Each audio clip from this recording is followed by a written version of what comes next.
এই মুহূর্তে আমাদের সঙ্গে রয়েছেন অনুব্রত মণ্ডলের আইনজীবী বিপত্তারণ ভট্টাচার্য। আমরা তার সঙ্গে কথা বলবো।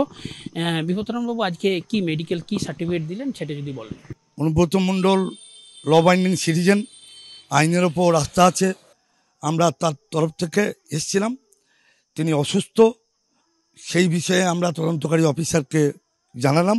মেডিকেল সার্টিফিকেটে কি কি আছে, কোথা থেকে মেডিকেল সার্টিফিকেট? সরকারি হসপিটালের সার্টিফিকেট তিনি গ্রহণ করেছেন। কি কি শারীরিক সমস্যা রয়েছে ওনার? শারীরিক সমস্যা, ওনার তো অনেক সমস্যা আছে, স্বাভাবিকভাবে তিনি নানা রোগের ওষুধও খান। আর এই ঘটনাটা যে সম্পূর্ণ উদ্দেশ্য প্রণোদিতভাবে অনুব্রত মণ্ডল কেষ্টদাকে এইভাবে ফাঁসানো হয়েছে, এটা আমরা মনে করছি। বা কে চক্রান্তের মধ্যে আছে সেটা জন্য ডিসক্লোজ করাটা আমাদের ঠিক হবে না। ডাক্তারবাবু যেটা বলেছেন যে ওনার অ্যাটলিস্ট 5 দিন রেস্টে থাকা দরকার। তৃণমূল নেতা গগন সরকার বলছেন যে এটা এআই এর মাধ্যমে করা হয়। আমারও আশঙ্কা তাই। আর্টিফিশিয়াল ইন্টেলিজেন্সের মাধ্যমে তো এখন অনেক কিছু হচ্ছে, কারণ তিনি কোনোভাবেই এই ধরনের কমেন্ট করতে পারেন না, এটা আমাদের দৃঢ় বিশ্বাস। যে দুজনের মধ্যে যদি কথোপকথন হয় তাহলে ভাইরালটা কে করলো তদন্তকারী অফিসার নিশ্চয়ই দেখবেন। তিনি একজন আধিকারিক, পুলিশ আধিকারিক, তার ফোন থেকে যদি ভাইরাল হয়ে যায় এটাও তো offence. Without permission of my client কেষ্টদা, এটা কিভাবে হচ্ছে? এটা তো ঠিক না। কেষ্টদা এ ম্যাটারটা কিচ্ছু জানে না। কেষ্টদাকে all of a sudden viral হয়ে গেল। ভাইরাল হয়ে যাওয়ার পর যখন আমরা জানতে পারলাম, যথারীতি আমাদেরকে এসডিও সাহেব বললেন যে আপনাকে কিছু কথা জিজ্ঞাসাবাদ করব।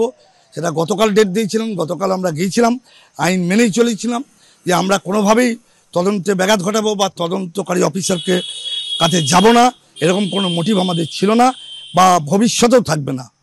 এখন ডাক্তারেরও নির্দেশ অনুযায়ী বাড়িতেই রেস্টে আছেন, কারণ তাকে তো ডাক্তারবাবু বলে দিয়েছেন যে তোকে বেরোনো যাবে না।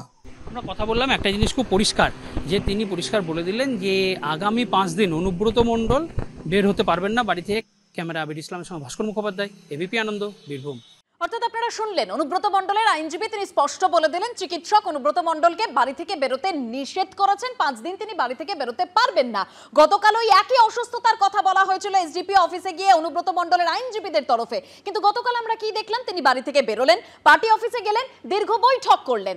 এই বিতর্কের এখনো পর্যন্ত রেশ কাটেনি, কারণ অনুব্রত মণ্ডল আজ এখনো পর্যন্ত হাজিরা দেননি। কিন্তু এবার কি সামনে এলো, সেই তৃণমূলের পুলিশকে আক্রমণ করা, সেটা আবারও সামনে এলো। তৃণমূল ছাত্র পরিষদ নেতার ভাইরাল ভিডিও ঘিরে একেবারে বিতর্ক তুঙ্গে। পুলিশকে বেলাগাম আক্রমণ বীরভূম জেলা টিএমসিপি সভাপতির। বোলপুরের আইসিকে নিশানা টিএমসিপি নেতা বিক্রমজিৎ সাউয়ের। এই লিটন হালদার অনুব্রত নামক ব্র্যান্ডকে দমানোর চেষ্টা করছে। শুনুন কিভাবে এই লিটন হালদার আইসিকে কিভাবে আক্রমণ করেছেন বিক্রমজিৎ সাউ, শুনুন।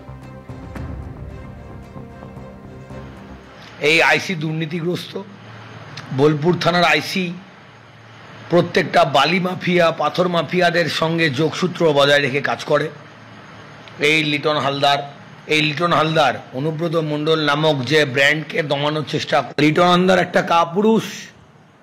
লিটন হালদার বাপের বেটার দম হলে লিটন হালদারকে বলছি, বোলপুর থানার আইসিকে, যে তোমার যদি বুকের পাটা থাকে, দম থাকে, সত্যি কথাটা, তুমি বালিঘাট থেকে তুমি সাধারণ মানুষকে নিয়ে যে ছিনিমিনি খেলেছো বোলপুর শহরের, তুমি অনুব্রত মণ্ডল নামক শক্তিকে তুমি তোমার অপকর্মের মাধ্যমে দমানোর চেষ্টা করেছো।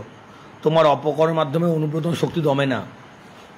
তুমি চেষ্টা করেছো এডিটিং করে তার ভয়েসটাকে তুলে আনার।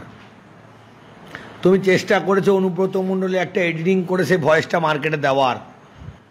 তুমি বাপে বেড়া, তোমার ওই দম থাকে লিটন হালদার, তুমি অনুব্রত মণ্ডলের এগেনস্টে, বীরভূম জেলা তৃণমূল ছাত্র পরিষদের এগেনস্টে এবং বীরভূম জেলা তথা সাধারণ ছাত্র ছাত্রীদের এগেনস্টে একটা এফআইআর করে দেখিও। তুমি জানো নিজে তুমি দুর্নীতি পরায়ণ, তুমি কত লোকের কাছে কতভাবে কীরকমভাবে টাকা নিয়েছো, তুমি তোমার নিজের ব্যক্তিগত সম্পত্তি কী করে অনুব্রত মণ্ডল তুলে দিতে চেয়েছিলে, সমস্ত তথ্য প্রমাণ আছে আমাদের কাছে। এই রেকর্ডিংটা যে অনুব্রত মণ্ডল প্রমাণ করতে পারবে, তোমার দম আছে? ছিলে তো ভাই সিআইডিতে, গ্যারেজ পোস্টে। তোমাকে দয়া করে দল আজকে এই জায়গায়, সরকার তোমাকে এই জায়গায় দিয়েছে। তোমার দরকার উচিত ছিল যে প্রত্যেকটা মুহূর্তে সত্যি সাদাকে সাদা, কালোকে কালো বলার। তুমি বলো নি লিটন হালদার, তুমি মূর্খ। তুমি যদি হবো তুমি ডালেলায় চলবে, তোমাদের শিরায় উপশিরায় আমরা চলি। লিটন হালদার, তোমাকে চ্যালেঞ্জ করলাম, তুমি একটা আইসি, তুমি একটা সরকারি কর্মচারী, যদি অন্যায় করে থাকে আমি কোনো, আমাকে শাস্তি দিও।